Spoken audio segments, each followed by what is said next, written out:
Okay, we are live on another episode of the Edlow podcast. Hello, Alpha Zoe. Hey, what's up? I'll tell the story of how we met. I think I went to an East Bay pro wrestling show, Mm, and I just was there as a spectator, just kind of, saying hi to some friends, and then I ran into the tag team Too Fresh, and yeah. you and Dre, and watching you guys. I always felt like I had a knack for what the casual fan. I think you were pretty new. You guys are just kind of. I don't know if you just debuted or what, but you're still pretty new. This was a few years back, and I feel like I have a pretty good knack of what I know casual fans would like, not just the indie guys. And you guys immediately, I was like, these guys have the charisma, you know, everything, and you guys have just blossomed as a tag team, and then also in your individual, wrestling careers. And so I'm really excited to have you on because you're kind of at a precipice, and we'll kind of talk about that. So, Yeah. um, how do you feel about all that? Is it surreal for you? Um, I wouldn't really say surreal would be the word. It would be more of like a blessing because I've really been working hard to get to where I wanted it to like really be. And right now it's like steadily making its way, like wrestling Leo Rush, Jeff Cobb, doing a whole tournament. Um Hell, I got Starboy Charlie booed. Like who wants to boo Starboy Charlie? I Yeah. got it to be done, and Hmm. it's just been a blessing to just be able to do everything that I'm doing right now. Like all the matches, being able to even not like when wrestling at West Coast, we're just wrestling anywhere now because now everybody's just like, we know who Zoe is. Like I remember at one point it was just like we know Zoe because World's Freshest tag team, but now it's being more solidified as Zoe as the singles wrestler.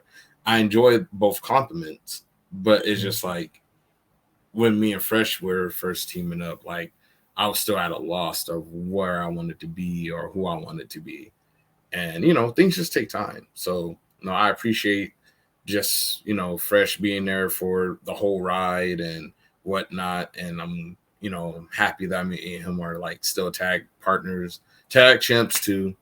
And I'm just happy that I was able to finally blossom out and be the singles wrestler that I wanted to be. Yeah. Well, and that's what I've seen. I've seen you wrestle as a singles competitor, and then I've seen you in the world's freshest tag team, and it's definitely a different vibe. Two complete different people. Yeah. Yeah. Two I complete mean, different people. and the thing is the thing I like about, well, I like both of them because the rest Alpha Zoe singles competitor is intense. You're an intense wrestling individual. Like you, when I heard you were wrestling Jeff Cobb, and I've known Jeff Cobb since he broke in. I mean, he moved to Sacramento. Not a lot of people know this. I ran a promotion back in 2008 to 2011, 2012. That was kind of like the heyday of it. I ran a few shows later, but that was the big time. And then we had a promotion, or we had a training school hooked to a gym in Rancho Cordova. And Jeff Cobb moved from Hawaii to here because Oliver John was the trainer, and he Yeah. trained with Ollie. And so I remember him when he first broke in, and he has become like, I mean, he is amazing. And so when I heard you remind me a lot of him, in that, like, your intensity. When I heard you were working Jeff, I said that is a perfect, that's a perfect match for you to kind of get out there and break out. Yeah. I just saw the highlights, but it looked like it went well. Oh, what amazing. Standing ovations all around. Yeah, Even Jeff Cobb was happy with the match. So I mean, I've done something right. yeah, I'm just happy that people can, even though that I'm intense, they can still, you know, give me the like you deserve it or you did great. Like even after our match, I mean, I think there was a match after us. There was a match like right after us, and then once intermission hit, and I was walking back to sell merch, I just got a standing ovation like right there, like from everybody in that area. It wasn't just like, oh yeah, so you did great. No, it was an ovation. I was like, oh, I wasn't expecting that. Yeah. Things. I didn't know how to react to it because, you know, I'm still kind of getting used to that, you know. Yeah. So, yeah. Well, and that's the thing that's so interesting is then I see you, like I remember going to an all pro wrestling show again just as a spectator just to watch some matches, and you know you and Fresh were out there, and even Nuck Nuck, and you guys were like dancing to MC Hammer and just goofing around, you know, just like before the show even started and having a great time, and that's kind of the two fresh the world's freshest tag team vibe is you guys are out there dancing and having a good time and getting everybody into it. And I find that the best characters tend to be ones that are kind of extensions of the person. Do you feel like Alpha Zoe, the singles wrestler, and Alpha Zoe as part of the world's freshest tag team, do you feel like those are both kind of extensions of your actual personality, or one versus the other? Oh no, they're both complete extensions of like who I am. I wrestled in high school and college. Got hurt, so I wasn't really able to finish off, you know, the state wrestling side my senior year like how I wanted to. And then I got hurt off season in college. So that was great. But I also like to just have a good time, make sure everybody's happy. So the intensity comes from me doing wrestling, martial arts, and all that because like it helps me stay calm. It's like my therapy. And then the whole having fun, let's have fun vibe is literally because I used to be a dancer, and you know, I just like to have fun with my friends. That's it. Like at this point, like when I'm out there with Fresh, the fans are our friends. We want them to have fun. If they don't have fun, then we're not having fun. They boo, we boo. Like we're one and the same. So I'm glad that we click like that. But when it comes to me being by myself, it's like I'm gonna hurt you. Enjoy it, but I'm gonna shake your hand later. Because at the end of the day, we're both doing this not as like entertainment. This is a sport. You know what I'm saying? So yeah. I do, and that's really interesting. I want to use that as a way to go back because there's a lot there to unpack about who you are. You're a dancer. You wrestled in high school and college and martial arts. So let's go back and just ask, where did you grow up? Tell me about your family. I grew up in Oakland, California, and then moved to Stockton. You know, I lived with my grandparents for most of my life. At some point, I lived by myself, and then I moved back in with them. I helped take care of them when my grandfather had liver cancer. I had this is like my junior year, I believe, when he got liver cancer. I had to stop wrestling to go help take care of him and my grandma because she was the only one working, and then she had to stop working. So it was like, okay, we're about to lose the house because we lived in a house when we first lived here. Now we live in an apartment. So as of right now, I'm kind of like, you know, helping around with bills, buying groceries, making sure that they've eaten, make sure that they got their medication. Because both of them, they're like, both about to be in my grandma's about to be in her 60s, like mid 60s, and my grandfather's already in the 70s. So, I mean, I kind of been the only one around to really help take care of them. My older brother was here, but he moved to LA. But he's coming back, I believe, tomorrow. I think tomorrow. Yeah. Wow. Yeah. He's just, you know, so, you know, he misses us. My mom, she lived literally like 5 minutes away. So I can always see her. At one point, she was living in Vallejo. So I would go out to Vallejo to go see her, come back down here. But, you know, just living, enjoying the wrestling life because they enjoy wrestling. My grandparents, my whole family enjoys wrestling. Most of my family was there when I wrestled Jeff Cobb. So there was that. Yeah, like even like my family members from Oakland were out there and I wasn't expecting them to be there. They were holding up the signs. No, I wear glasses. When I wrestle, I don't wear contacts at all. So I can't see nobody. I can see figures. But people were holding up an Alpha Zo sign, like just letters, and I was all like, I see that, but I don't see the people. I appreciate you Nice. though. Like, Yeah. yeah, Nice. yeah. So going back, you mentioned you lived with your grandparents. Your mom lived close by. Dad not in the picture. Um, short story on that.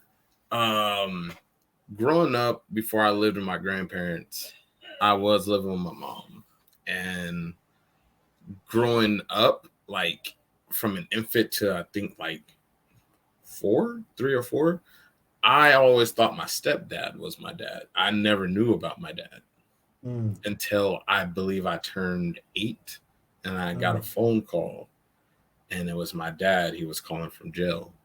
mm, So I didn't know what was real, what wasn't real. I felt like I was lied to, but mm. that just me being a very emotional child. Yeah.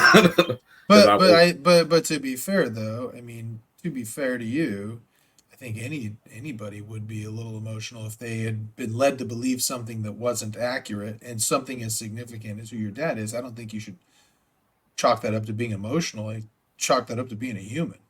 yeah, you're right. But it's just, Yeah. as I said, like I always thought my stepdad was my real dad. Like he took Yeah. care of me, changed my diapers. He's done all that. So I Yeah. never questioned like, is he my dad? Is he not my dad? I just Mm, knew that that was dad. And then yeah. got a phone call. Nah, this is my dad. I've never Yeah. seen him before. So my first time seeing him was when I was 17. Oh wow. Yeah, just got out of jail. I was still in high school. Uh, we hung out once, and then kept in contact. He still keeps in contact as we speak right now. He's currently incarcerated again, but trying to handle that. Not going to get into details about it, but Sure. yeah. But I mean, from what I hear, he's a nice guy. Um, but yeah, I don't know. I just Yeah. So no. let me ask you a couple of questions. I won't try to get into the incarceration stuff, but your stepdad, is he still a part of your life too? Oh yeah, yeah. He was Yeah. there when I wrestled Jeff Cobb. Okay, so he and your mom still married? Oh yeah, they've been Okay. married for a long time. I don't know the exact number, but I think they've been married since I was like a kid, and I'm like 29 now. So Right. So it's been a yeah, while. yeah, it's been So a while. so still kind of consider him a dad. Oh yeah, of course, of course. Every time he Yeah. sees me, he gives me a hug and be like, "Just know, I used to change your diapers, so you getting big on me, big dog. I don't want no Nice. problems." That's every time I see him, That's and it's just awesome. it's just hilarious. So let me ask you, what prompted you to move in with your grandparents? Uh, I don't know. I was a kid. Uh, I was a okay. kid. I had all my video games with them. So like, and then I know at some point my mom wanted me to, have a better life. So with them moving out of Oakland into Stockton, it just made more sense. Ah, So like, even though Stockton's not the nicest place right now, but when I was a kid, Stockton wasn't actually that bad. Stockton was very low key. All mm, my friends, I lived in like a little cul-de-sac. All my friends like were literally like the next corner down or the next side up in the cul-de-sac. So it was just like we all always hung out, like yeah. playing basketball, football, hide and seek, tag. Like it was just an easy life. And then I would go to school, come home, do homework, play video games. It was just nice little life up until like I got older. Then that's when like Stockton started going to shit, and I'm like, well, Mm. it's all right. Yeah, I've been held up at gunpoint before. Oh wow. Me and my friend Natalie were both held up at gunpoint. They took her purse, but for some reason they didn't check my pockets for a phone. So Huh. they're idiots. Good on them. Good on them because 911 was called immediately. Yeah. Um, like yeah, fun They, times. yeah. Well, it's funny you bring that up. I lived for a brief time in my when I probably like first grade to probably like fourth or fifth grade, I think. I lived in Modesto, and it was kind of the same thing. It wasn't a terrible place, but it wasn't. necessarily nice either, Yeah. but definitely better than Oakland, I'm sure. Oh, as of Better right life in now, Oakland. yes, yes, Yeah. yeah. Um, all your friends were you guys all kind of like all wrestling fans? I wouldn't say all. I would say at least half. The other half were more like anime, cartoon. You Yeah. know, that's what they were into. The other ones were into wrestling. So we Hmm. used to always wrestle on the grass. Note, I'm allergic to grass, so that's fun. Um, but we used to always play wrestle, play fight. Always have fun, just doing dumb things, jumping off of roofs. Oh Never yeah, again.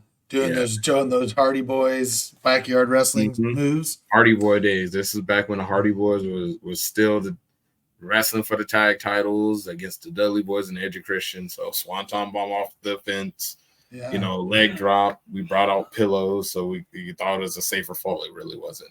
We were dumb. We were kids. Yeah. Yeah, So don't do this at home, kids. Don't do it at home, please. so let me ask you the independent scene. When did you become aware of the independent scene? College, my Oh, my I would say my first year of college. Yeah. okay. Um. What year would that have been? Well, let's see. 2014. Yeah, Okay. I graduated 2013. Then 2014, literally that next year, I'm also an actor. I used to do plays. Oh, So I knew this guy. He doesn't wrestle no more. I believe he quit, became a podcaster, and I think he has a single. I would just name him by name. His name is Joshua Gaiman. oh. Um, he was part of the plays that I was doing too. He was like, "Hey, you're a wrestling fan, right?" I was like, "Yeah," and he was just like, "Want to learn how to wrestle?" Sure. Drive all the way up to Yuba City. Hmm. I was trained at that point by Reggie Bright, Eddie Vega, a couple other folks. I know Brian Cage was there at one point, and Is that like the PCW or is that WCWF or it was WCWF was even thought of at this point, I okay, believe. okay. So it was like UCW. It was like in a church. Oh yeah, I remember UCW. Yeah, Yep. Tony Dreamer or whatever was the one who started that, Mm-hmm. right? Yep. Yeah. Yeah. That's where I came from. You could look it up on if you look at one of the photos on my Instagram, I was actually a masked wrestler when I made my debut. I was haiku.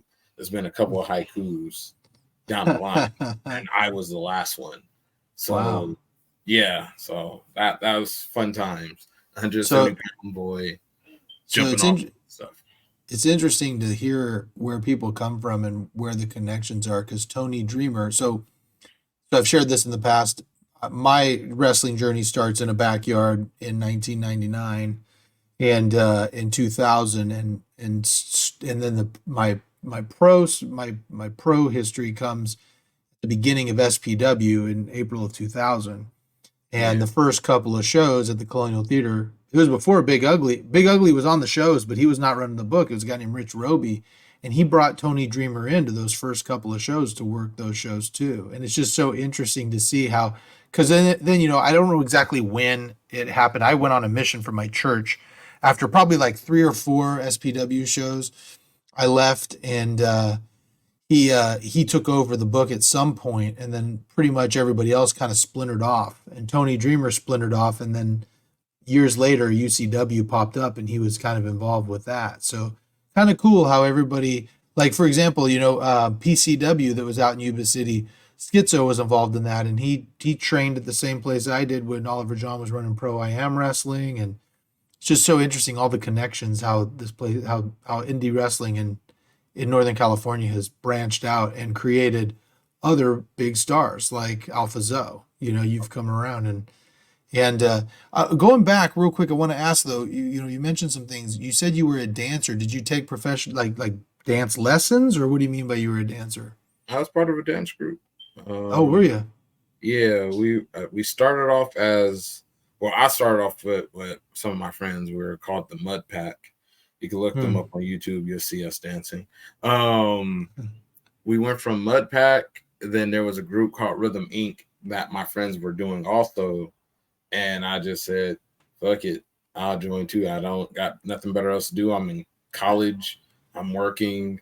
Let me just, get back into dancing. And then I was dancing with them, and then after that, we wandered off to Modesto, became another dance group called School of Hard Knocks, ran by my homeboy Mario and Van. His name is literally Van, by the way. But literally that's how it all started. And then, like, as I said, I was an actor. I've done musical theater, so I've danced and sang my life away for quite some time. And then I became a professional wrestler, not knowing that, like, all that helps with everything. I was still trying to figure out my character, but we got there. I gotta bring my daughter to a show when she hears. My daughter, she's 12 years old, and she's done 3 years now, 3 or 4 years, I think.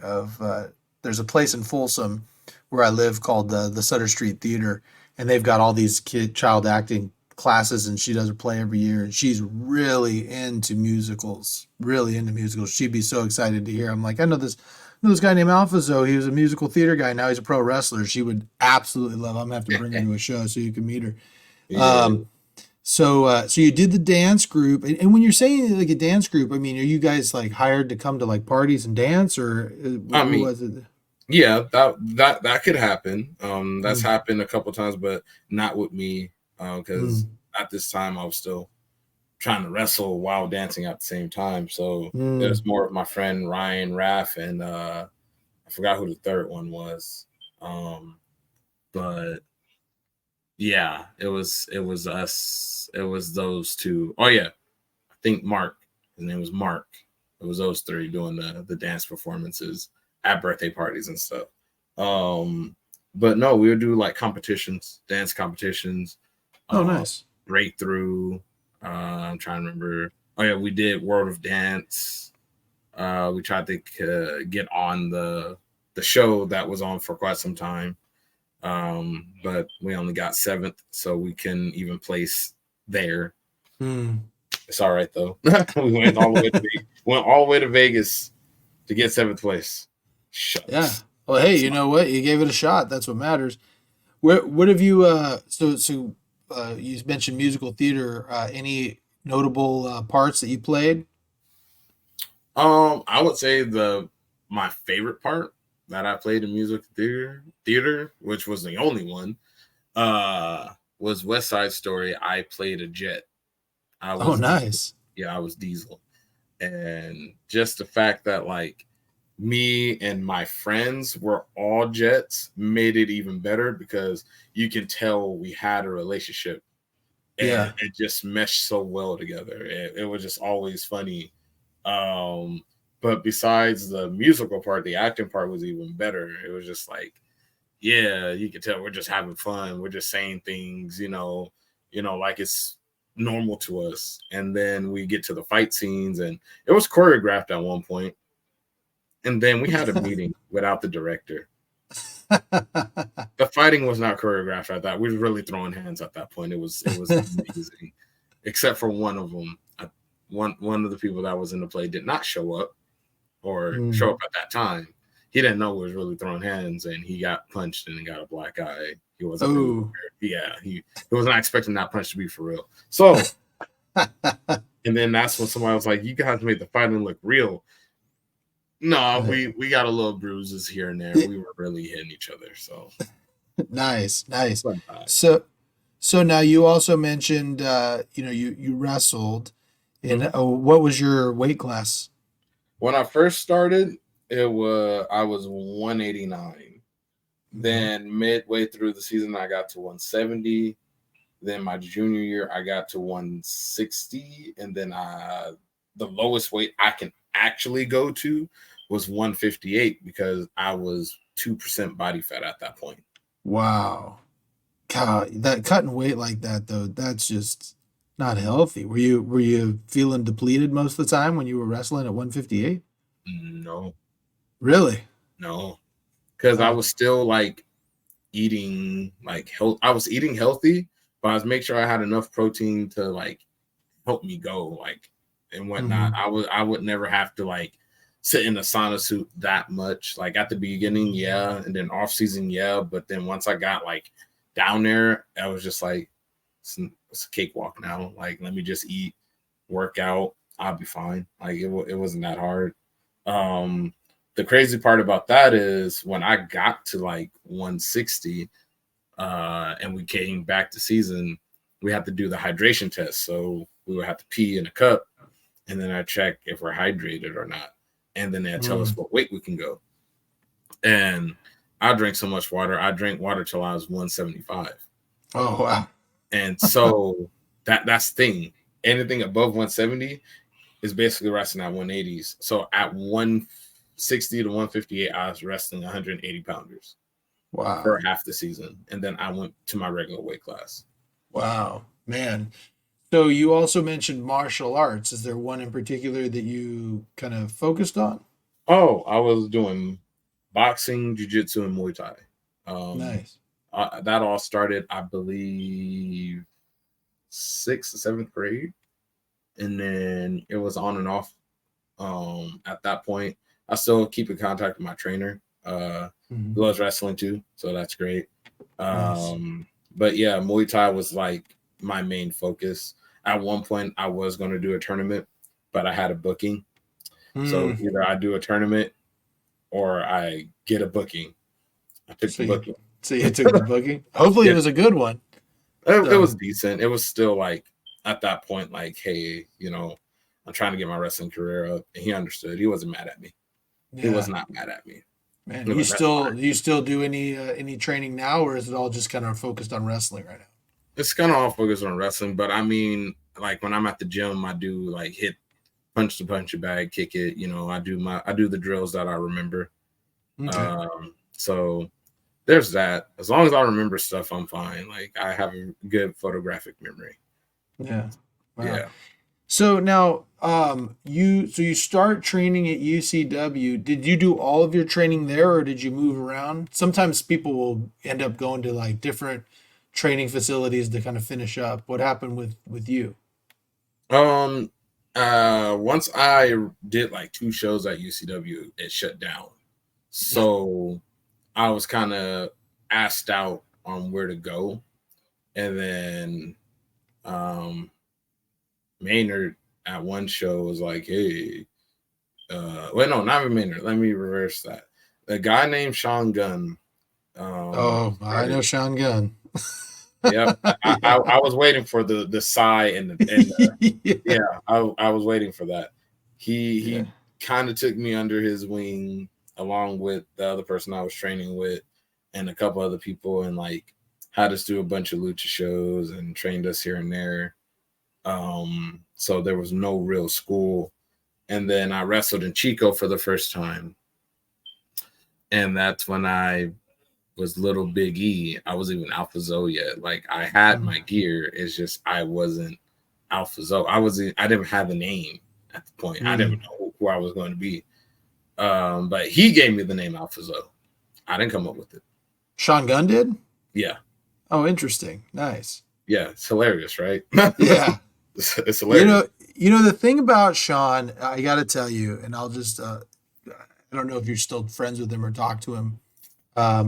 But, I met him over the years, seemed like he meant well. The only problem I had with him, when I was running shows, I was running some shows in Gridley, California. And, the shows that I was doing was with the fair, and we were doing some charity shows.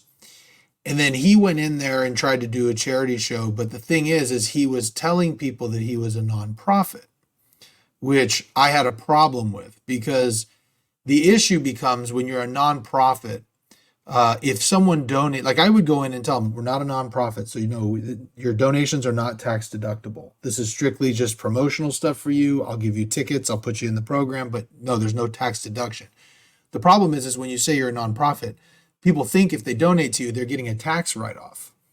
So the issue becomes if someone claims a write-off and then they get audited, right? It's a problem. So I tried to explain this to him, and he wouldn't stop. And for me, I go, listen, if you want to go into an area where I don't have a problem with the competition.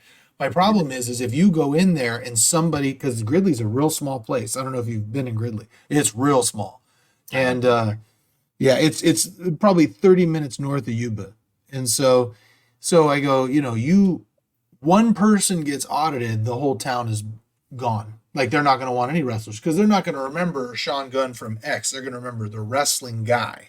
You know yeah. what I mean? And so then none of us can go in there. And I had that. I've had times where when I was promoting, I go to a place and they'd be like, "Oh, this one guy came in and he did all these things and lit something on fire or whatever." And then next thing you know, like none of us can go in there and try. So that was the problem I had with him. But you know, I mean, everybody makes mistakes. So Yeah. Yeah. But yeah, he gave me the name. And from there it was like, little lucha shows, charity shows. Um, as I said, we wrestled in Chico. That's when I was Little Biggie. Everybody remembers Little Biggie. If you're from SPW or wherever, they remember that night. Um, and then from there, I went to hold on. went There to sounds like hold on before you go on. There sounds like there's a story there. So what with the little Big E, everybody remembers him from that night. What do you mean by that? because I like we helped set up, we did this, we did that, our paying dues, yada yada yada.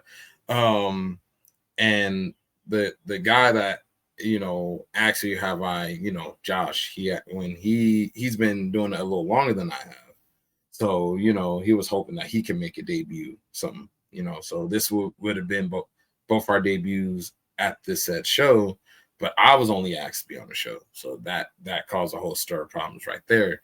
But as I said, I didn't have a name yet. I was still trying to figure out who I was. Christian Sky had a New Day hoodie, and Sean Gunn was like, "How about you just be Little Big E for tonight?" And I was like, I don't know how to take that, because it's just like you're making me pretend to be, a whole nother black character. Like I can't be nobody else. But I mean, I had to think on it, because I was like, it's either I debut or I just sit this one out. And it was a tough choice. I did it, got backlash from one person, but it doesn't matter anymore. But that night, me coming out with Christian Sky and his tag partner as Xavier Woods and Kofi was just hilarious, because we were just walking around being like basically the Three Stooges, and I'm over here gyrating my hips like I have nothing better else to do. And everybody that I grew to wrestle with around this time period, like Bison Braddock, Joey Smoke, Kimberly Diamond, Shoop, all of them. Like if you name wherever they came from and all the people that they wrestled, and that's like big circle, they remember Lil Biggie. Nice. It was just and it was everyone's favorite. And I was just like, I hated it. I hated it so much. I felt like I let myself down, to be quite honest. But Why do you say that? because I could have just been me. I could have just been in there and been myself. But it was just like, nah, be People here. do when they want to debut, man. People make people want it that bad. They'll do whatever. Yeah, So, I was young and dumb, so I yeah, mean, I don't regret it. It's just like it could have been done a little bit differently. sure. So you moved from there. Then it sounded like you ended up with Maynard for a while. Yeah, and that's where I ended up at East Bay. But before I ended up at East Bay, that's when me and Fresh I would say, had just met prior. So literally, I was leaving training to do my last dance performance, because I was going to stop dancing and just concentrate on wrestling. I met Fresh. We were walking. We stopped. We said, "What's up?" Then we kept walking. And then at some point we were on a show in Pittsburgh. It was called WWZ before Maynard took WWZ from the original owner. Well, sold it to him. I don't know how it went down. I'm just here. I was there for the first show for WWZ, but Me and Dre had talked about, like, why not just team up? Because even though I was a heel, because I started off as a heel, people still like cheered me. So I was like, I don't know what I'm doing wrong, but they said I'm too charming to be a heel. I was like, I guess so. So we did a taco festival in San Jose, and our debut match was against the Honor Society, and we wasn't too fresh. We wasn't even the world's freshest tag team. We were called the Alpha Freshers because they just mixed our names together, and it was horrible. Never again. Never call us that. Never do that again. We take that as disrespect. And then after that, I think after we started teaming up, that's when I started going to East Bay because we trained at the same spot, got to practice tag moves. We were always very creative on stuff. But yeah, I was there at East Bay for about 3-4 years, I think. Can't remember. Having a hard time remember how long, but I know Anton was my first trainer, and then it was Rick Luxury. Yeah. So that, and then once I hit like a plateau, that's when I started just, let me just wrestle and try to come up with things. And that's when, started going out different places to train a little bit. At some point I ended up, well, before even that, that's when COVID hit. COVID had hit, and I was like, well, damn, we're stuck, guys. We're stuck. Yeah. And no one was training, so I gained a lot of weight from that. Good shit. Good shit. Yeah. So, I mean, honestly, and then I started training at West Coast Pro. No, on and off. I go there every now and then when I can. I have always been busy. So Vinny Massaro is the trainer over there, right? Yes. Okay. Yeah. Vinny. Yeah. Good trainer. Yeah, he's great. Funny guy. Love him. Love him. But yeah, so I go over there. I train. I help a little bit when I can. But, those are basically the main places. Yuba City, the little time with Sean Gunn, East Bay, and then West Coast. Those are my training facilities. So what was it about Dre that made you, I mean, you guys have such great chemistry. I mean, was that apparent fairly quickly? Yes. Very fast. Okay. No hesitation. We meshed too well together, and it was just like, even when we just hung out normally, it was just like we're always just there to have a good time. It didn't matter what was going on. Jokes being thrown at each other, and then we'll say dumb things, and it was just always fun. Right. Like, why not just be a tag team? So nice. Did it, and now look at us, 5-6 years strong now, still a tag team.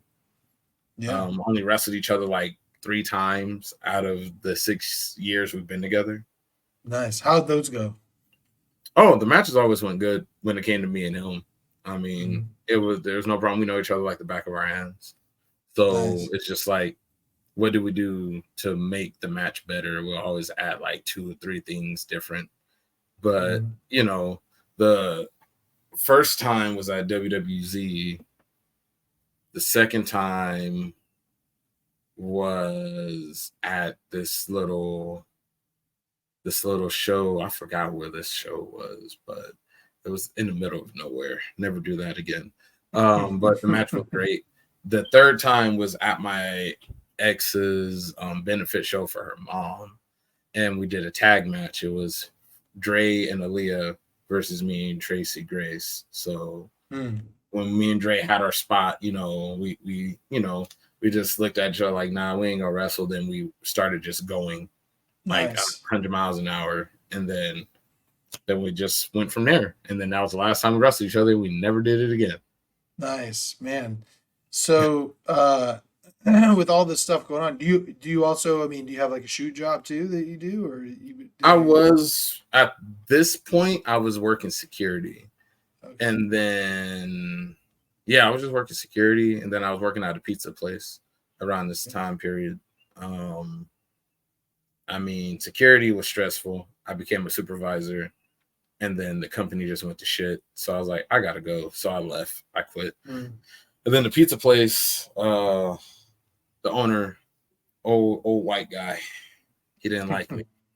And like I could tell he didn't like me because when he came inside the store, he would say hi to everybody else but ignore me. Oh wow! Like I just never existed, and I'm just like, and he's a racist. That's exactly how I know that he was a racist. It didn't matter. It didn't matter how anyone else looked at it. It came down to that because he fired me for no reason. Oh wow! For no reason. Always tried to find a way to get me in trouble, but they'll be like, he didn't do that though. But he didn't do that. You can see out the cameras, he didn't do that. Why would he have a problem with this person? We had a meeting. They said they don't have a problem. They just said they played video games together like a day ago, like literally yesterday. No issues. But he just said, "Fuck him, fire him." Oh, I never seen another African American back in that pizza shop ever again. Wow. Jeez. Yeah. Good times. Yeah, man. You've mentioned a few times about video games. Are you a big video gamer? Oh yes, big time. Love video games. It's what helps me not stress out. It keeps me calm, keeps my mind actually going. I just played the new Mortal Kombat just now, so. Oh, I picked it up. I haven't played it yet. How is it? Oh, it's great. Love it. Yeah. Love every minute of it. I haven't done the story mode yet. I've just been practicing with the character that I wanted to main. Because I played the beta. Liu Kang was my main. He's always been my main, but I was like, he's too good. He does too much damage. It doesn't matter who his cameo is. So I'm gonna pick up Raiden. So I picked up Raiden. So nice. There we go. Nice. There you go. So yeah, I'm looking forward. That's my favorite franchise of all time, and the movies are pretty good too. I like the old '90s, 1 and 2. But this last one was pretty awesome.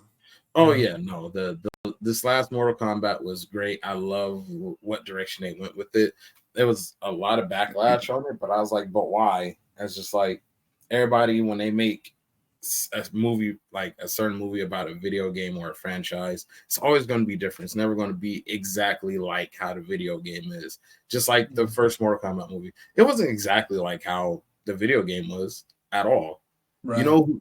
Like no one knows the actual backstory of who beat who in the game. I do, because I'm not much of a nerd. At the end of the day, Liu Kang actually beats Goro. It wasn't Johnny Cage. So it was just like, where are we going with this? What are y'all mad about? Like a legit normal human being just beat a foreign like dragon monster. Like, yeah. It's still the same thing. It doesn't matter. Just enjoy the movie for what it is. They're just trying to give it to us. We don't have a lot of that. I took my two boys just recently down to LA for we went to Disneyland and went to a couple Metallica concerts, and we went and walked through this thing called Icons of Darkness. It was like this cool museum thing where they had all this donated memorabilia from like horror movies and different stuff, and they had the original prototype of Goro there. Hey, and so that was pretty cool. No, he had like the whole body, like the whole product of what he was supposed to look like.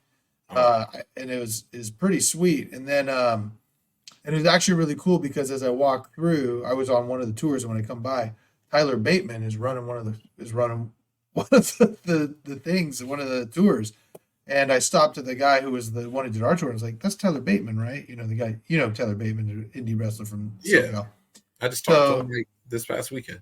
Yeah, so I was like, "That's Tyler Bateman, right?" He goes, "Yeah." And I told him I was hooked up in Indy, and he ended up telling me he was a indie photographer and all that, and had worked with AEW and all this stuff, got his information. And so it's just cool how like wrestling, he's like, we just work here because we just love this stuff, and we just think this stuff is cool. And so it's so funny how the same type of people who are into wrestling tend to always also like some of the same stuff. You know what I mean? Like we're all video games, all that. Like it doesn't matter. We're just nerds.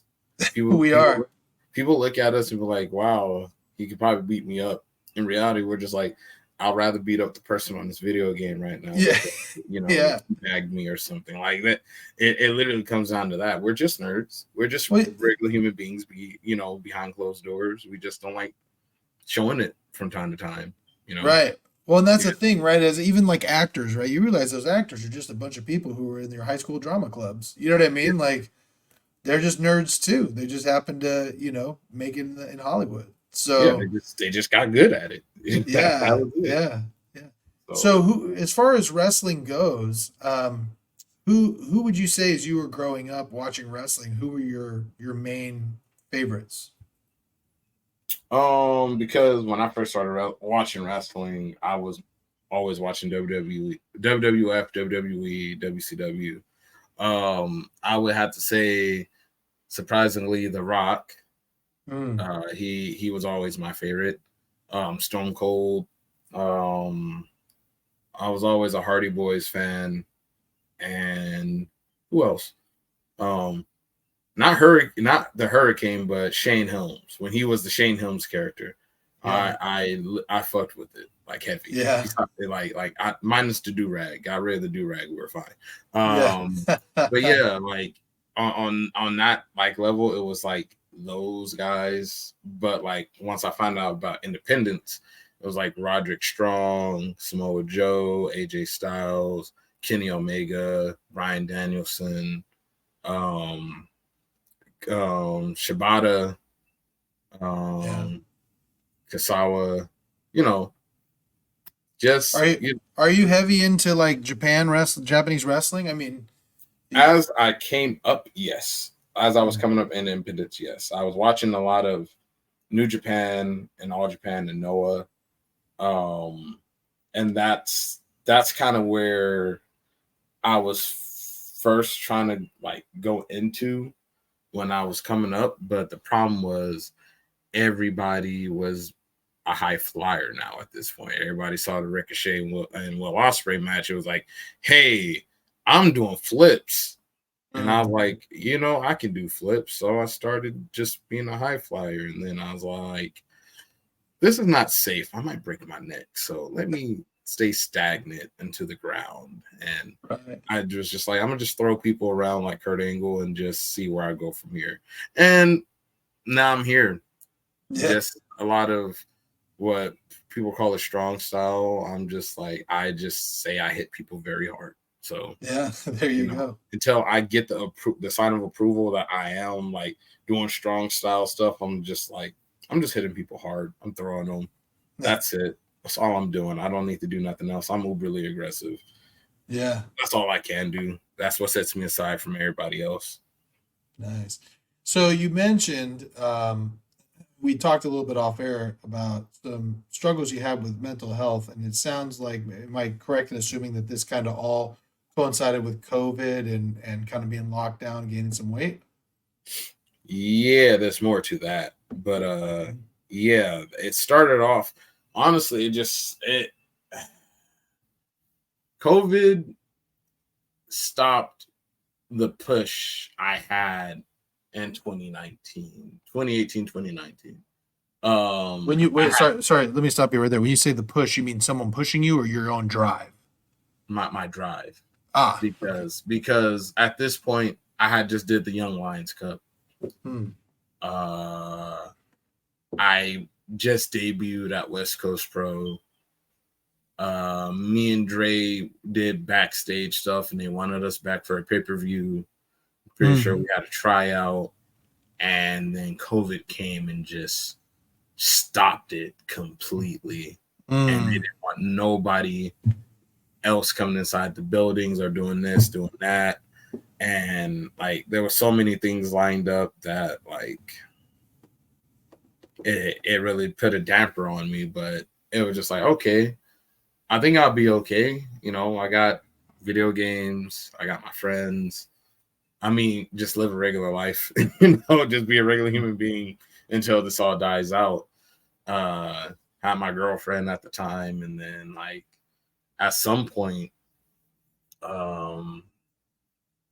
point, I'm trying to remember. Oh yeah, this is what happened when me and my girlfriend broke up. Once me Hmm. and her broke up, because I was like staying with her at this time too, and I had just started working at Amazon. Uh, I was there for her for a lot of situations. I'm not gonna put out her any more of her stuff that was there. But as I said, we did a benefit show for her for her mom. So, you know, now let's bypass and pretend that you know everything now. You know, I was in my head, I was thinking like, yeah, this is the girl I'm going to marry, this and that.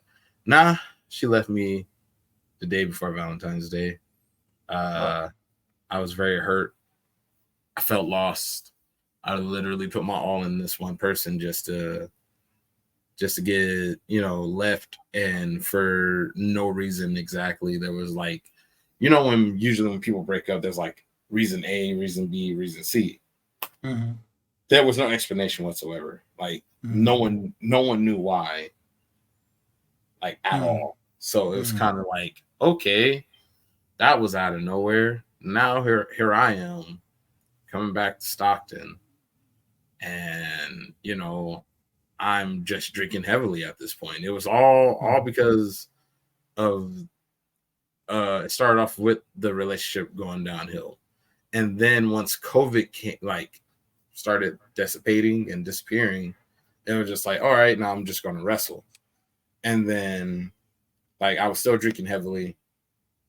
Like I would be walking into the venue drinking, walking out the venue drinking.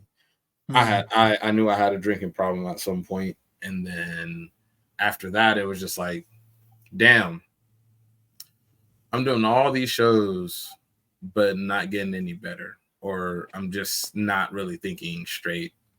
So, you know, it kind of got more depressing because I felt like I was hindering myself with drinking. So I got more depressed, and then I made a conscious decision to be like, hey, I'm just going to stop drinking as a whole. So, you know, I'm coming up. What is it? It's September, right? Yeah, September 23. January, February, March, April, May, June, July, August, September. I'm a year and 9 months sober right now. Wow. So I'm coming up on my second year pretty quick. But when I made that decision to not drink no more and concentrate on wrestling, like I've been very focused on wrestling for the past like 2 years, and it shows. It really shows with of all the stuff that I've been doing, especially with West Coast. Scott has put a lot of faith in me, and making sure like I get the matches that I deserve. But even though these are matches I deserve, these are a test.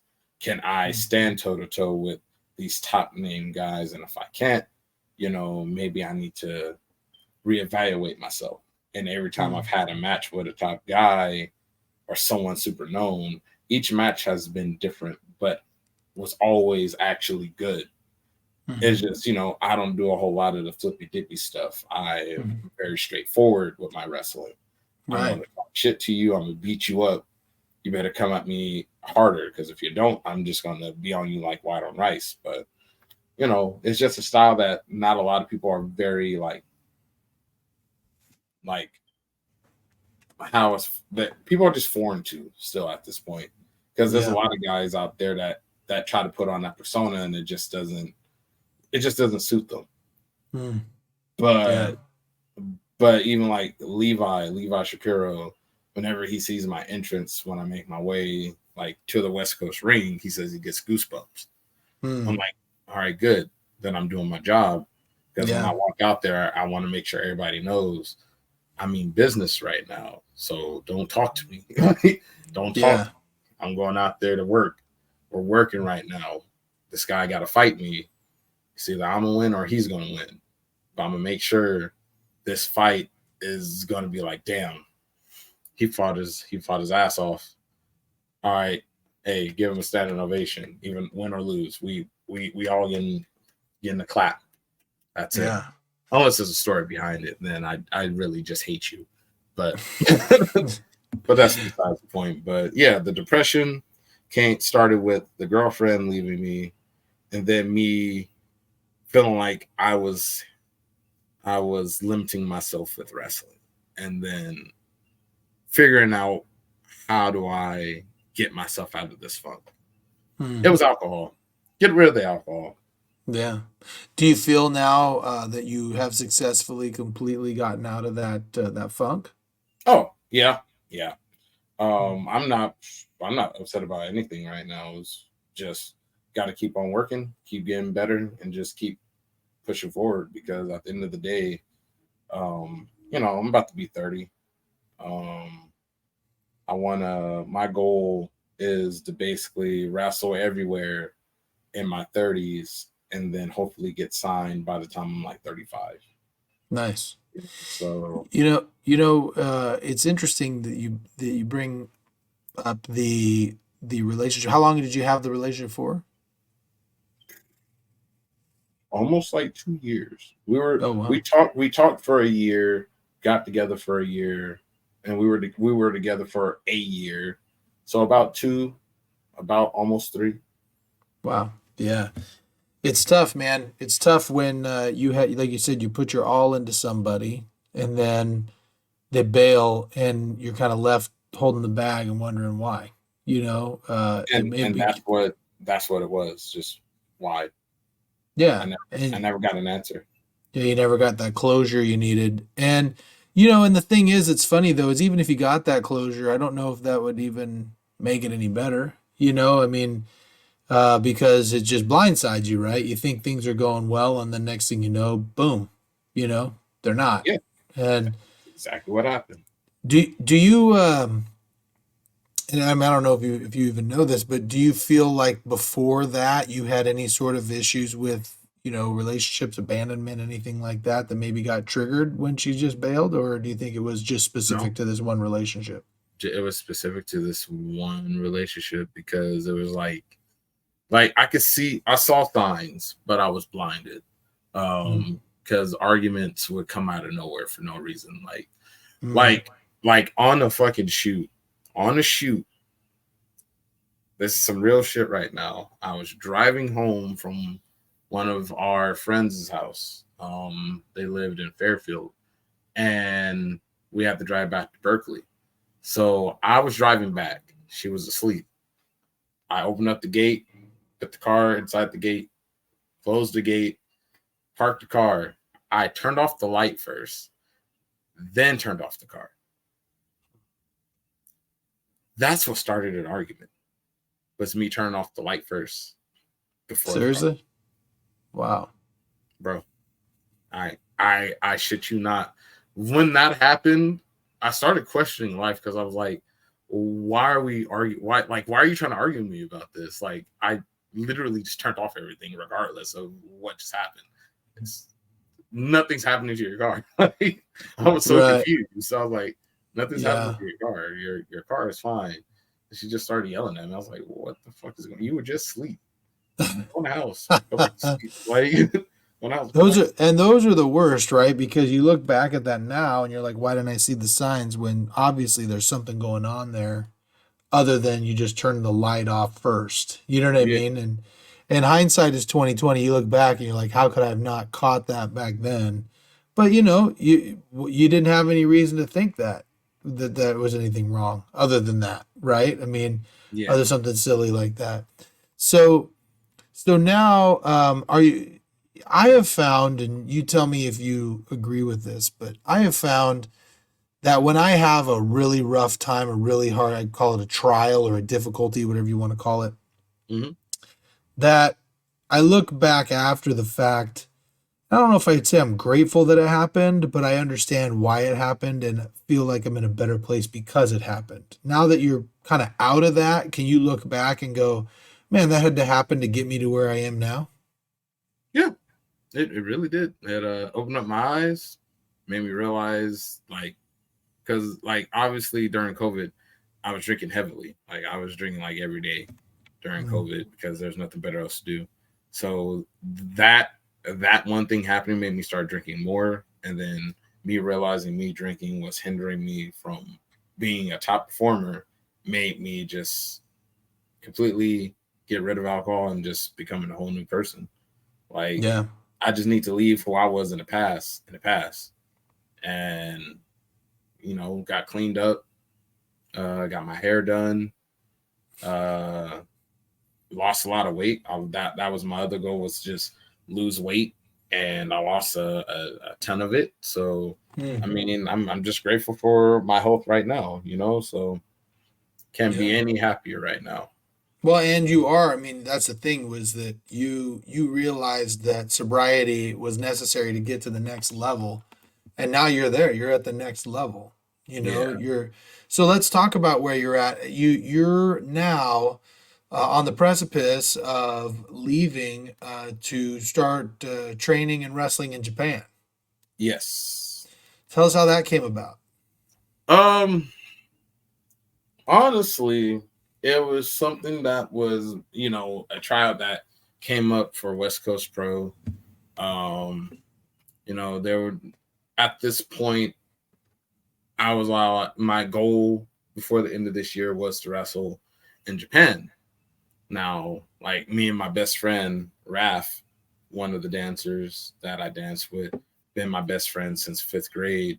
Me and him had just had a conversation about like me ended up in Japan. He was like, I can see you there. You fit well there because I showed him Japanese wrestling, regular wrestling, so he kind of gets the difference.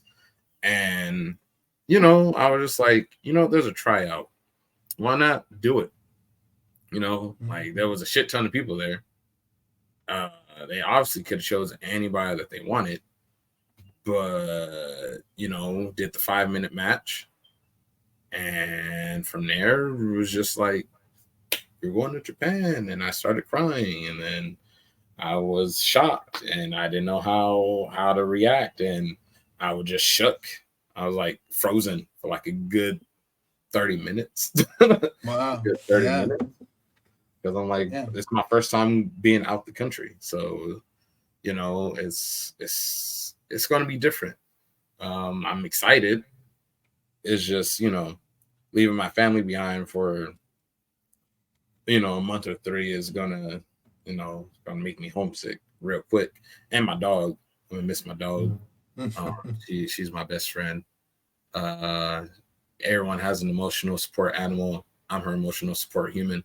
So, whenever I'm home, she's always excited. But when I leave to go do shows and be gone for like a whole weekend, she's just sad. My grandma tells me like my dog is sad because I'm not home. She's sitting in front of my door waiting for me to pop up and walk up to my door so she can just jump and be happy. So yeah, That's it's just I'm excited. Yeah, well, you should be. I mean, that's a big deal. If you're listening to this and you're not a wrestling fan, I don't think you understand how big of a deal that is. Now, real quick, going back, just to clear up. So, what was it that got you? You were really having a lot of success with World's Freshest Tag Team. Mhm. What was the catalyst for getting you to kind of still do the tag team, but kind of split and do your own thing? Crazy enough, um, it all it all started. I'm not gonna lie to you. It all started at ACW, Mm. and there was like the. This is when East Bay was doing this little draft thing because there's 3 different promotions in this one building. It was such a headache. So Fresh got drafted to East Bay. I got drafted to ACW. Mm. So by proxy, the World Fresh Tag Team was broken up in the PSG building. Mm. So I started wrestling singles there. Mm. And then West Coast made me wrestle singles over there. But, outside of those 2 promotions, me and Fresh were still doing tag team. But, I wasn't Well, hold sure. on. Can I stop you right there and let me ask you, whose call was that? Was that Derevko? Was that Maynard? Did one of you guys say, "Hey, I'd like to kind of do a singles deal"? Or It was more of, Maynard wanting Fresh to be a singles wrestler and Derefko wanted me to be a singles wrestler. oh, okay. So that's where that came about. And then after COVID was done, I was still wrestling for ACW. Mm. Uh, Fresh hadn't wrestled for East Bay until like a couple months later, and then Fresh came back to ACW, and we just decided to not be a tag team. There, just finish up what we're going to do there, and then I became their heavyweight champion. I'm pretty sure the end goal for Fresh being at East Bay was for him to be their heavyweight champion, but that's a lot to really do. I'm not gonna lie to you. All due respect to East Bay, but sometimes they just run their champions ragged from time to time.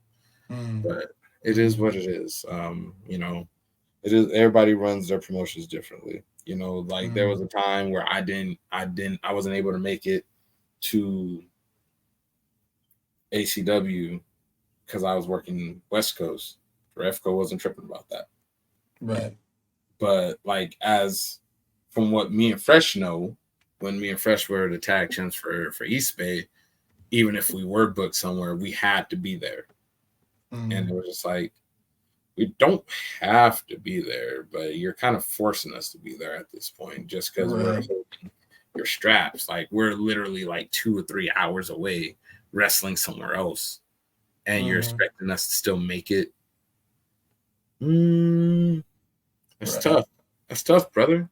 The way I've always looked at that is I've always looked at it as, and I've kind of graduated over time, because I remember when I was promoting shows, I would get really frustrated when my top guys would kind of go elsewhere.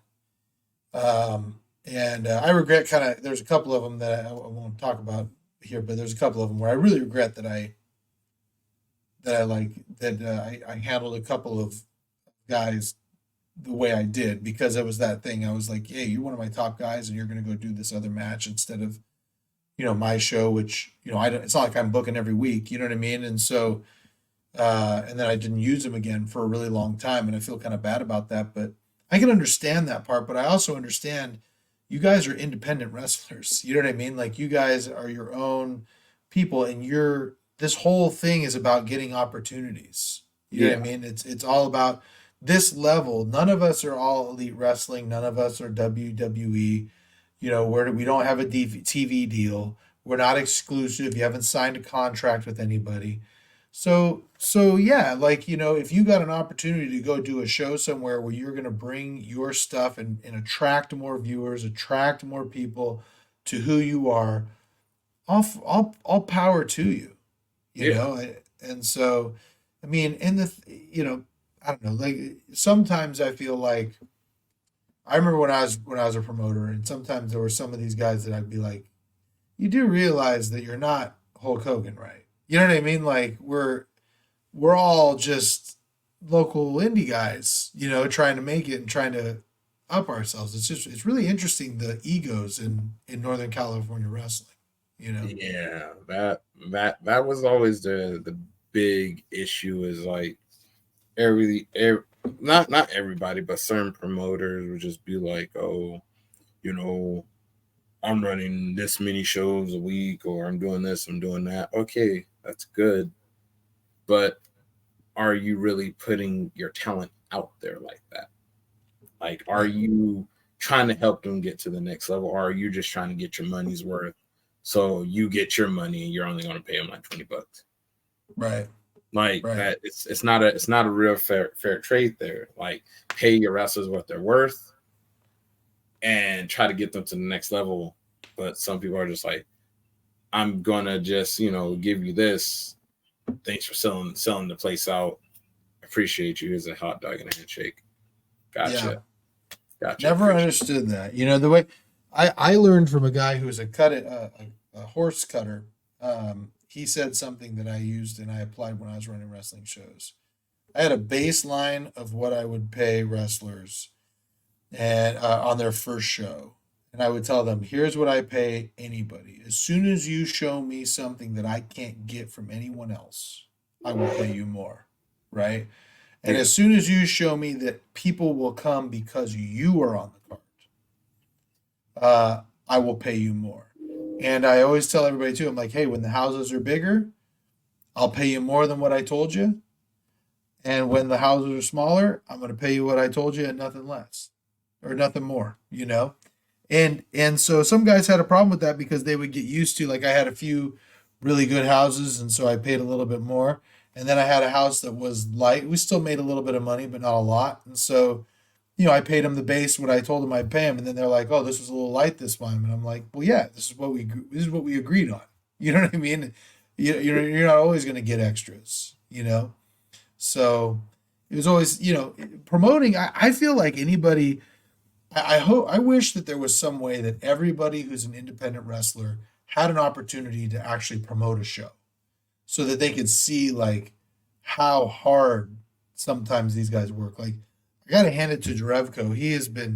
He's put a lot into ACW. I mean, the amount of time and effort he puts in is really quite surprising. Jake from TWF, that guy has been doing it for 20 years. Have you ever worked the TWF show? No, Oh, really? Have you ever had an opportunity, or you just? no, Oh, never okay. asked. Oh, okay. Never been asked. So Oh, okay. Because yeah, that guy, that's another guy who I'm really impressed with because he was a backyard guy and everybody made fun of him for years, and he's turned it into something that's legitimate, you yeah. know. And you've worked next level, right? You've done Hmm. that. How do you like Yep. working over there? It was fun. I mean, me and Fresh were tag champs, and then once they found out that that I was going to Japan, I just had to go.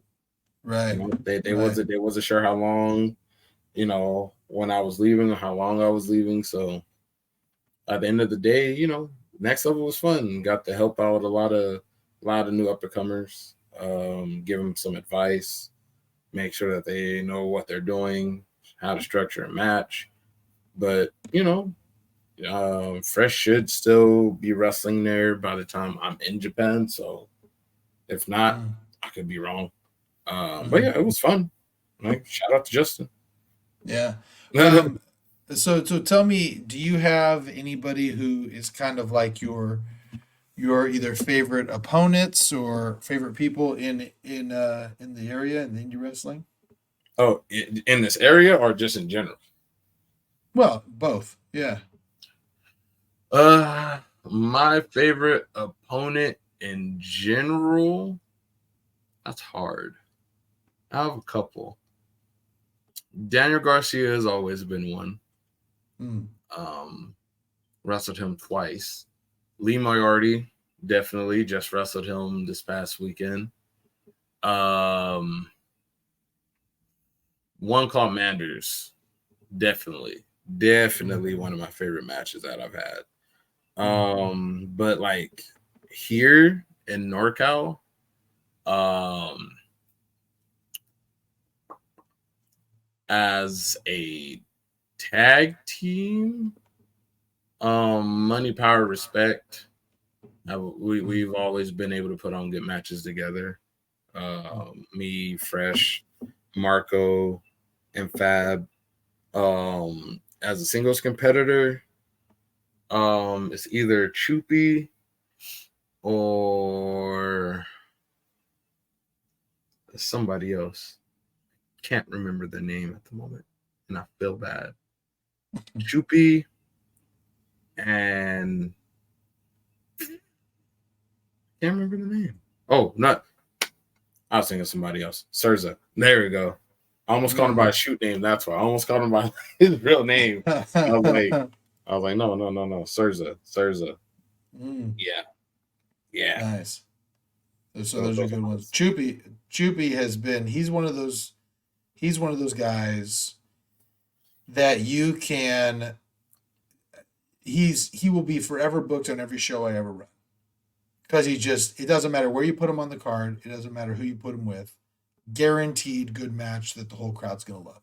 yeah, He's most that definitely. good. He is that good, and everybody remembers him. I used to always, after every show, I'd always have a bunch of people who would come who they weren't like your traditional indie people. Yeah, They would just come to the shows that I would run, and I'd always ask them afterwards. I go, so tell me who the guy is, like who are the ones that you always remember. And Choopy was one that they always remembered.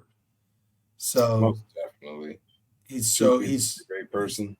he Love him. is. He's a good guy. He's one of those guys that nobody has a bad thing to say about him. Just Exactly. everything's great. So now, so tell me, what is the ultimate? Well, who are your who do you think you most pattern your style after? Are there wrestlers out there that you kind of use as your your kind of mentors or something to kind of get you in a certain space? The people that I kind of pattern my style with right now, um, well, as a tag team for the World's Freshest tag team, that's legit just I think that's just us as a whole. That we Mhm. have our own little style. Uh, a lot of people like to call us street profits, um, but actually, me and Fresh have been tagging longer than the street profits. But that's neither here or there. But as a singles competitor, Samoa Joe, Roderick Strong, and Chris Hero. And Chris Mm, Hero has been a big help at West Coast as of late because he's been at every show now. He's the matchmaker, so he mm, sits down, he talks to me about what to do, what I should do. That's how the story should be. He'll call or text me and say, "Hey, this is what's going on. This is what I need you to do." I ask him how my match went. He'll give me all my critiques, and not from there. I just try to do better for the next one. yeah, So nice. yeah, Roderick Strong, Samoa Joe, Chris Hero, a little bit of Shibata here and there, but no one can be Mhm. like Shibata. He's his Right, own. He's his own entity. He's a right. scary individual. Met him. He's actually nice, but still scary. He'll stare at you and you think he's going to kill you, but in reality, he's just trying to figure out what's going on. So So, going back to something that's non-wrestling, video games. You mentioned Mortal Kombat. Do you have some other games that you liked, or maybe a system that is like your go-to? my go-to system is PlayStation. I've always had a Okay. PlayStation. Right now, I Okay. have a PlayStation 5. Besides playing Mortal Kombat, I mostly play a lot of fighting games. So I have Street Fighter 6. Mm-hmm. I'm almost master rank on there. That's how much time I've put in that game. Um, but that's only because if I'm not doing shows, I'm just out here playing. Apex Legends. Oh Uh, man, my son, my little 10-year-old son Lincoln, that is his thing. He wants to be a professional gamer, and he's had me sit down and watch those Apex Legends like tournaments on YouTube yeah. and stuff like that. Like he's sitting there and he's like, "This is my favorite gamer," and I'm just sitting there. I'm like, I don't understand what we're watching. He Yeah. loves that stuff. He, Yeah. he always he always comes up to me every time he gets birthday money, and he's like, "I want to go buy what do they call them, Apex coins or something Yeah. like that." Apex coins. Yeah, so he's like always like, "Can I buy some Apex coins? I want a new skin." And I'm like, "How much money have we spent on this Apex game? I thought this game was free." It Yeah. is free, but the money comes from the what's it called? The the season pass. Yeah. So that's what you're really paying for is a season pass if you do it. I never paid for a season pass for Apex. I just played just to play. So I'm Nice. just out here. I'm like getting up there in the season pass that I don't have, and it's just like I'm not collecting none of the like premium stuff. I'm just getting all the regular prizes. Or Right. whatever. I'm just like I don't. It's free. Why am I going to pay for it? I'm just going to Nice. play and enjoy myself. Right. That's Man. it. Oh, yeah, he's all into that. That's a big one for him. That and this game called Demon Slayer. And I remember Oh, when he told me, yeah, he was like Demon into Slayer. Yeah. yeah. And he's been big into these Pokemon games. We get the Pokemon ones and he's all into those and we did on the YouTube channel. He really wanted to do a short of him unveiling, doing a what do you call it when you open up your tin or whatever, you open up a pack. Oh, a box opening. Yeah, so he did a box opening and showed all those cool cards that he got and stuff like that. So he was pretty stoked about that. So he's into all that stuff. That's good stuff. I remember N64. That was like I that still was my have. go-to. You do? Yeah, I still have mine. What games do you remember from that you used to play? obviously No Mercy. Oh yeah. WrestleMania 2000, Killer Instinct Gold, Mortal Oh, Kombat Trilogy, oh, 007 GoldenEye, Mario Kart, Mario 64, Rave Racers. I had a plethora of video games for that oh system. yeah. Super Man, Smash Brothers. me yeah, oh, me and my friends, there were legit like almost fights. People didn't talk to each other for days over WrestleMania 2000 or WCW NWO Revenge. Like we would have tag team matches and people would like double cross each other and do all this stuff. I mean, they were like I remember guys not giving other guys rides home from my house because they were so mad over that game.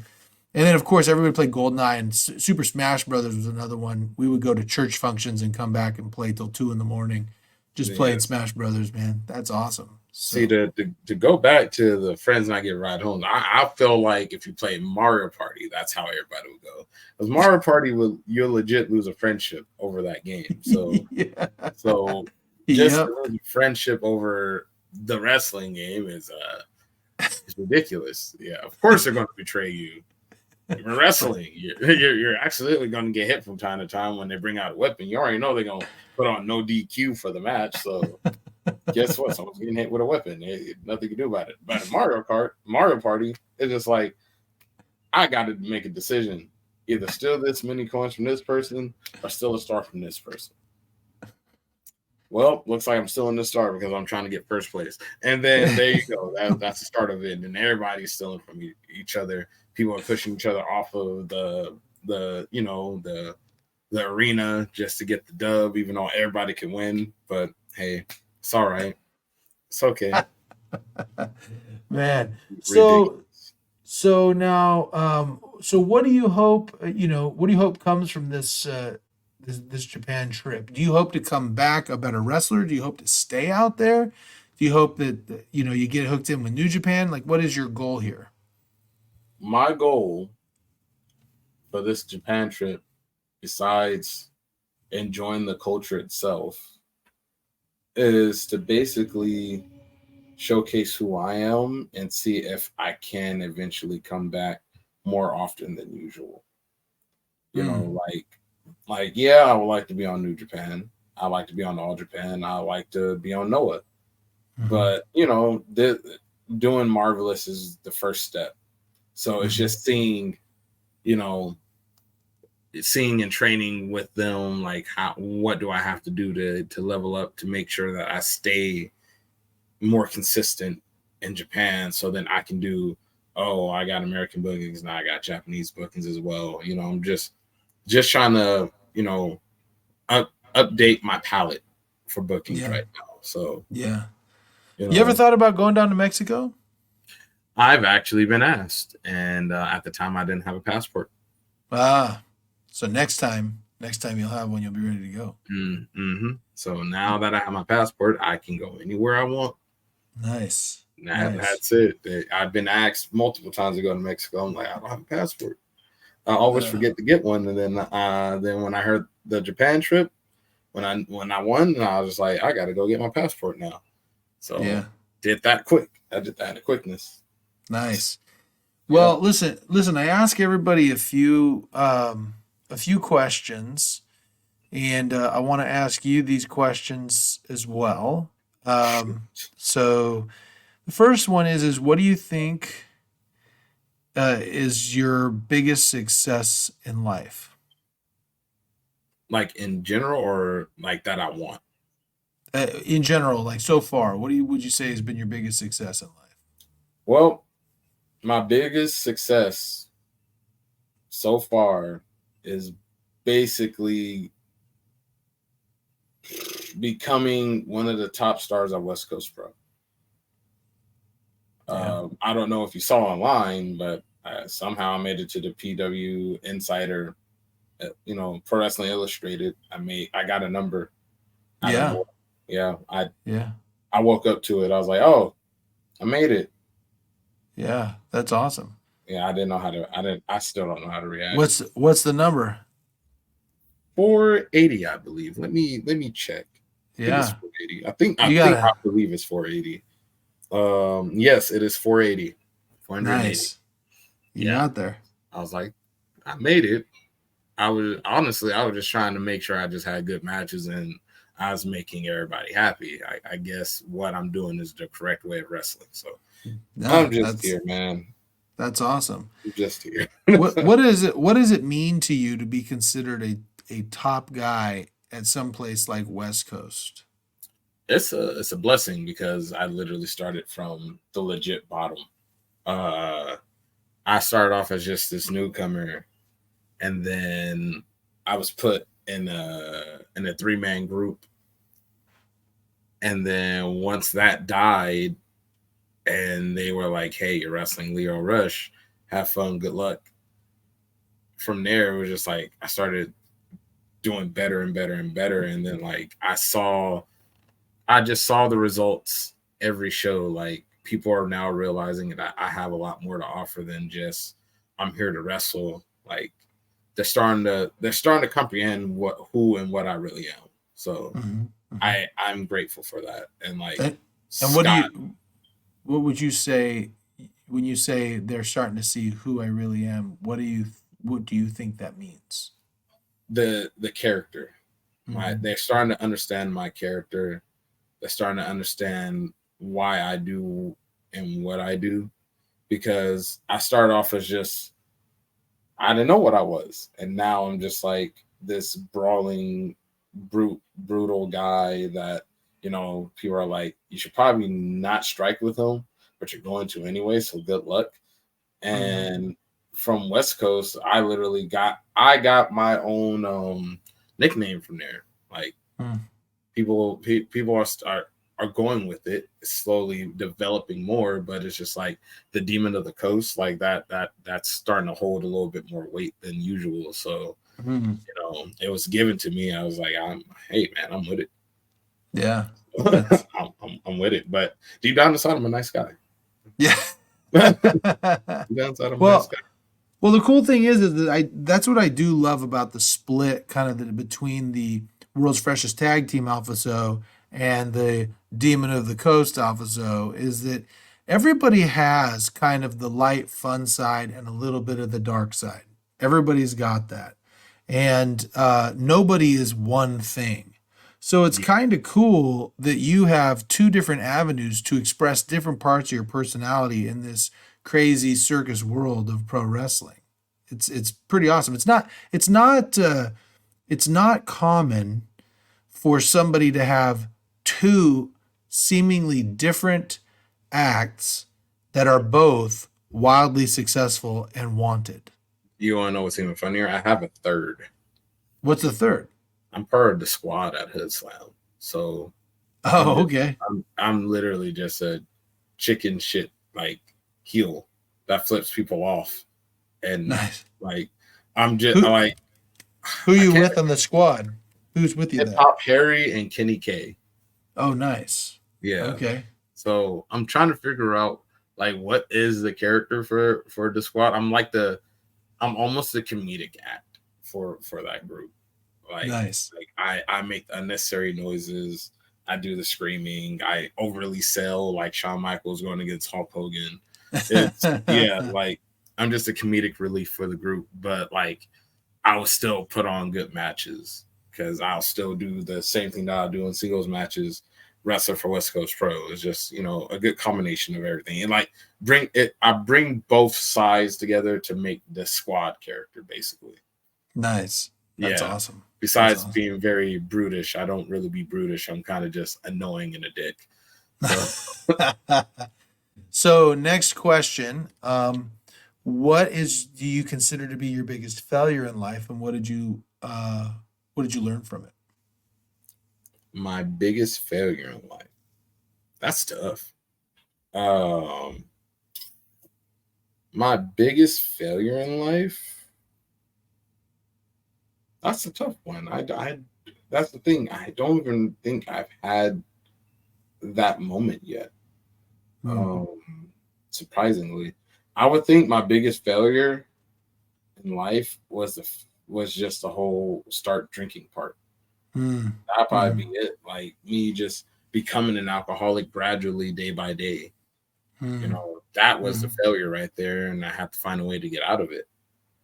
Yeah. Uh, so Did you have to do any sort of, like, you know, some people do AA or 12-step programs, or did you just do cold turkey, just stopped? I just cold turkey just stopped, and every time I would have a fixation to drink, I would go to the gym. So I would go to the gym in the morning, and then I would go to the gym in the evening and or afternoon. And if I Mm. felt like I wanted a drink, I'll go work out again. Wow. That's a lot of working out. No wonder you lost all that weight. You get it. You get it. I lost a lot of weight, but gained too much muscle. So there we go. That's where it all went off to. So like nowadays, it's just like if I like, oh, if I want to drink, I'm just like I want to drink into I want to go work out. That's legit all I turned it into. Like Mhm. it's just my mental is now I gotta go work out. Not Do I you, gotta do go you, drink. do you find yourself having, just in general, an addictive personality? Because let me mean what I mean by, like, it seems as though you've replaced the alcohol habit with a much healthier habit and going to the gym and got Yeah, yourself out of it that way by making that your habit.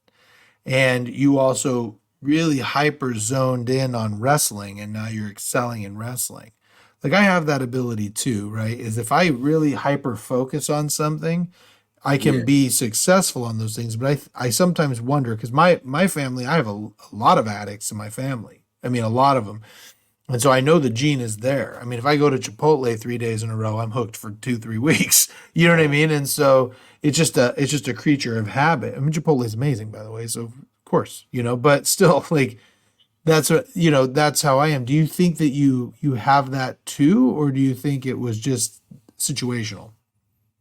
mm, I think it's all situational for me because Mm. like I wouldn't say I'm addicted to a lot of stuff. I would say like the most I've been addicted to was probably Oreo cookies. I love Oreo cookies. Like Who doesn't? Double stuff, right? You got to have double stuff. both. It doesn't Oh, matter if there's Oreo cookies in my sight, they're getting eaten. But that's the thing I haven't had. Like there's Oreos in my kitchen now. Like I haven't had Oreos in like months. Like yeah. months. I had like a regular like cookie on Sunday when I was in LA.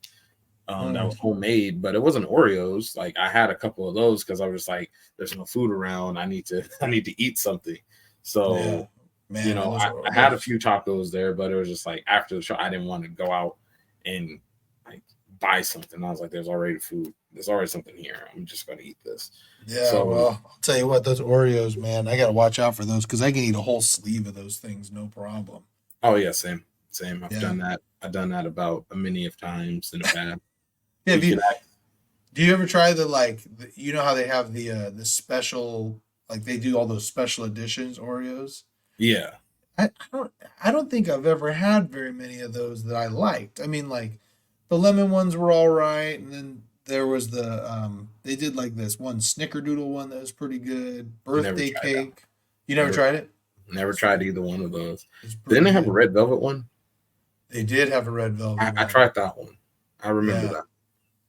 It was all Yeah, right. man. Yeah. And It then, was all right. they have the golden ones. Those are pretty good. And Yeah. but you ever try to do you ever do the mega stuff? When I was bored, yes. But God, it's the too problem with much. that is, yeah, it's just too much. Like I don't really have a sweet tooth, so like I don't even eat chocolate like that anymore. I don't eat Mm, candy like at all. Like mm, the most sweet thing that I eat is probably like a Nutri-Grain bar. Like mm. that's it. A Nutri-Grain bar or a granola bar. That's it. Um, but I like to eat. It's just like nothing sweet because then I'm just like, this is too much for me. And then I won't eat the Yeah. whole day. God, I wish, that's my Achilles heel, man, is just sweets. I've got a bad sweet tooth. I got a bad one. I eat that stuff all the time, man. Oreos, donuts, like, just See, I donuts, yes, I'll eat donuts. I eat donuts. I love donuts. do you like, okay, but here's a question. Do you like donuts or do you like Krispy Kreme? Donuts.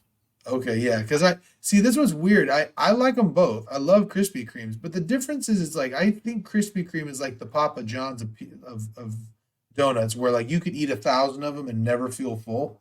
You know, Yeah, you get a couple donuts from one of those like real donut shops. You know, you eat two of them and you're like, okay, that's a lot. I'm done. You yeah. know, but you eat those. You could eat 12 of those. I could eat 12 of those glazed Krispy Kremes and not feel a thing. See, and that's the thing. Like, I don't eat regular. Like, I eat old fashioned donuts, Oh glazed. yeah, Old fashioned. Like, I don't yeah. really eat regular donuts like that. I eat like a blueberry donut, but it's Mm. like my favorite is glazed old fashioned or the brown sugar old fashioned. You know, like Yeah, that's it. I like the maple old Maple. There you go. fashions. Maple. Why did I say brown sugar? Maple. Yeah, Uh yeah. Maple old fashions and apple fritters are my thing. I love yeah. So yeah. those. Other than that, I don't really eat no other donuts. Mm. I barely eat donuts now unless I like get the craving for it old fashioned. I'm like, I'm going to the donut shop across the street. Yeah. Oh, you got a Exactly. donut shop across the street from you? Yeah, I got Oh two of them. no, dude. No wonder you gained weight during COVID. I'd be over there every day if I Oh had no, one in walking distance. dude, that's the thing. During COVID, uh, I was living out in Berkeley basically. So Oh right. what we were doing was just eating whatever and buying food off of Uber Eats and all that. Like it was just we were just eating whatever, and then we would cook, but it would still be like super fatty food. We wasn't working out or anything, so Right. that's where all the weight, me gaining weight came from, and the alcohol. You So know, I was the exact opposite because when COVID hit, my kids went out to Wyoming and stayed there with their mom. And so it was just me for like 3 months. So it's like, I was just cooking steaks and like green beans, and then I had like a weight set at home, so I just worked out at home. And I mean, I cut a ton of weight. I mean, I think I because I was already on the downhill. I was already on the downhill as far as the weight goes. I was already losing, but man, that was a time when I was really, really focused. If I was snacking, I was eating beef jerky. You know what I mean? Just stuff like that. yeah, And so when the gyms opened up and I came back, I think I'd probably lost in that 3 months, probably 25 pounds, and just you know what I mean, just from lifting and running, and then I didn't have a ton of weight, so it was all like high rep, stuff where your cardio would get up, yeah, and that was, man, that was the time that surprisingly, because I wasn't going out to eat. Like that's my problem, is going out to eat. Because if I go out to eat and I'm spending money, I don't want to buy the chicken and cilantro lime rice. You know what I mean? I want the yeah. hamburger, that kind of thing. So That's still me. anyway, did you too? That's just me. Yeah. Wendy's. Oh, Wendy's. I just introduced my son. I realized my son had not had a Frosty before, my 10-year-old. I was like, oh, get ready to live, kid. And we had a Frosty and we got one of those Baconators. Yeah. Oh, dude, See, so good. I can't have Frosties all that much, so that's why I always do it after like my last show of the weekend because I'm lactose Mm. intolerant. Oh, you are? Oh, Yeah, give you some problems, huh? yeah, Can't be a doing lot. that and going out there in your tights. You have an incident. Don't need that. Almost happened before. Don't need that. I was almost late to my entrance because of it. So Hey, real quick, did you ever have any? Have you ever had a significant injury because of wrestling? I have plenty. I Oh yeah, have plenty. Yeah, I have oh yeah. two. I've had two. I have two torn rotator cuffs. So on Ooh, each side, I've ooh, dislocated my left shoulder. mm. Um, I have a broken left toe that no one really knows about. I Well, now they all wrestled. know. Yeah, now they're all gonna know. I've had a broken right toe before, bruised ribs. I have a messed up wrist. What I just have a lot. I have a lot. Man, man, What injured me from my collegiate wrestling was my Achilles tendon. So there's that. you So tear it? almost, I just wasn't Mm, able to walk mm. properly for a while. So I was on crutches. Like Oof. they said I got lucky, but it was just like it sucked to walk. And then Yeah. the same thing almost happened again during off season. So in college, I was literally back on crutches again. And I was like, Mm. well, maybe this is not meant for me then. So Yeah. yeah, Wow. Yeah, you don't want to mess with that. Jeez. yeah. But I have I have a lot of injuries. I have bad knees. Um, Mm. yeah, I always wake up sore, but then I just go to the gym and make myself even more sore. It's massive Yep. pain. I go to shows with a smile on my face, and people are just like, "Man, you're always in such a good mood." In reality, I'm like, I gotta stay positive because if I don't, all my pain is gonna come back, and then I'm just kind of like, "Damn, I don't want to Yeah. be here." I ever don't want, and I don't never want to be like that. So Yeah. show up, wrestle. I'm tired. I'm always tired. At one point, I was working 10 to 11 hours, then having to wrestle on weekends, three shows a weekend, and then just being like, well, now I got to do this 10-hour shift or 11-hour shift. Then I got to go to the gym right after work. Then I got to Mm. go to the gym again when I wake up from my nap. And then I got to go to work. Boom, Yeah. bam, bop. Like it was always go, go, go, go, go. So, Yeah, yeah. that's life though. If you want to get anywhere, I mean, like I'm like that still. I've been doing that for 20 years, man. You know, between school and work, and being a lawyer, and then doing wrestling, doing this podcast, 4 kids. Like, it's go go go. But the thing is, though, is that the cool thing about that is when you go to bed, like when I fall asleep, I mean, I have earned that sleep. You know what I mean? Like Yeah. you I don't you wake up. yeah, when you get lay, there's something about a feeling of going laying down on your bed and knowing that you made every minute count in the day, you know. The weird thing is like I don't know if you're like this, but I end up sometimes it's weird. Like there's never a day where I feel like, man, I'm satisfied. Like if I have a list of things to do and I get everything done on the list, I'm just like, okay, so I got everything done. But there's never like the satisfied feeling. You know what I mean? It's like if Yeah. I don't get everything done, I'm like, God, I didn't get everything done. I'm such a piece of garbage. You know what I mean? But like Yeah. if I get everything done, I'm like, all right, good, I got everything done. You know, and I think I mean, for me, it's driven me to be successful. I don't know if you're similar to that. No, I still, for me, it's like once I'm done with the wrestling part, like I just decompress and be like, man, I'm done. Now I got to do this all next week again. And I'm like, I'm happy. Now I can build up to it. And then when I'm done, I'm just like going back down. Like, now I got to rest. Then I got to lead right back up to it again. Yeah, So, I mean, I'll always get that, like, I did that. Now I can yeah, sleep. And yeah. then I go eat and then I go to sleep and wake up and eat some breakfast. Enjoy Frosty. There you go. Right on. Enjoy Let Frosty. So here, let me give you this last question. I appreciate your time too. You gave me a lot of time today. But last question is: at some point down the road, you're going to pass away, and when you do, there'll be a funeral, and someone will give you a eulogy. What would be the one thing you would want someone to say in your eulogy about you? I think mine's would literally be never give up, keep pushing. Because at the end of the day, you got to live your life to the fullest. Yeah, right on. You know, I lied. That's not the last question. There's another question that I have. What This is a question that I ask. I want to start asking more people because I think it's an interesting one. I remember going to a church function and they asking a leader of the church what keeps them up at night, and I was surprised by his answer. And so, what is there anything that keeps you up at night? Hmm. If you want me to be honest, I just have insomnia. Oh yeah, Yeah. so you have a hard time sleeping. I've always worked graveyard shift. Like Hmm. from me graduating high school to now is nothing but graveyard shift. Besides the pizza place. Hmm. Because obviously they close at like what 10, most of them Yeah, 10. Yeah, right. but all my other jobs always next day. I always come home literally the next day.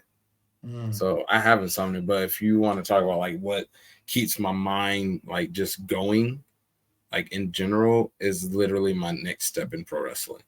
Like, mm. what do I have to do next? What should I do next? What type of merch should I make? Like this, that, like it's always that, but I try not to think about it too much because it's just like I have everything already right in front of me. Everything's already there. It's just like now I just got to keep pushing for more bookings until like I leave. That's really it. So Yeah.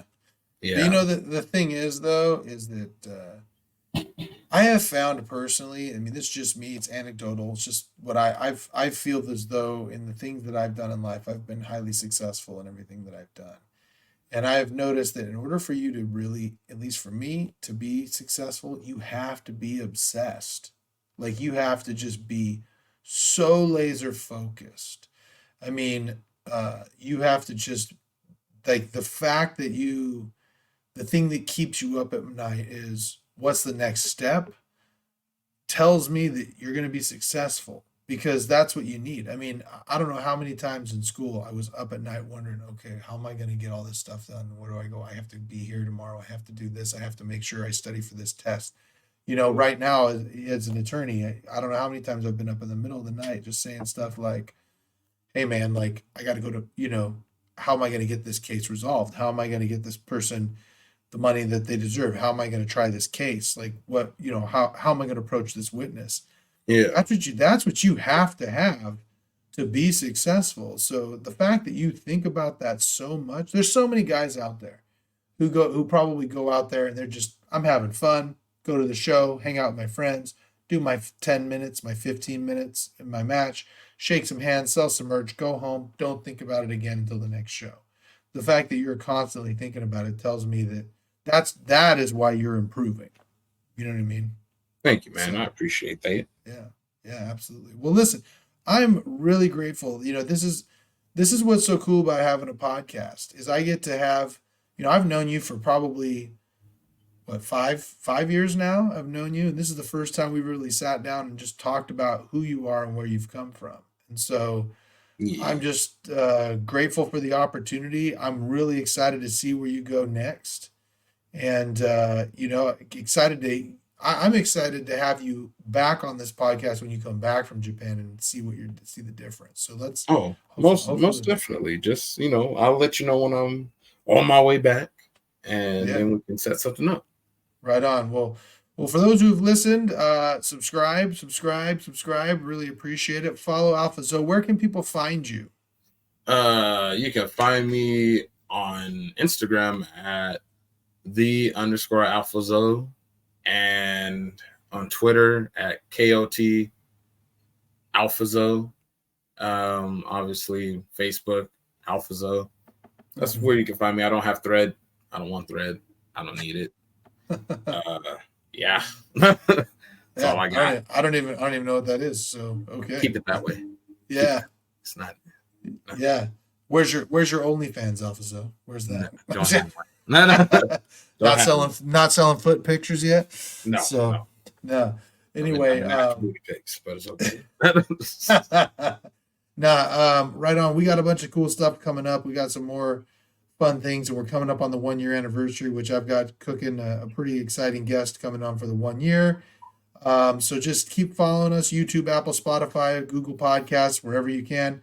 And Alpha Zoe, it's been a pleasure. Thank you, big dog.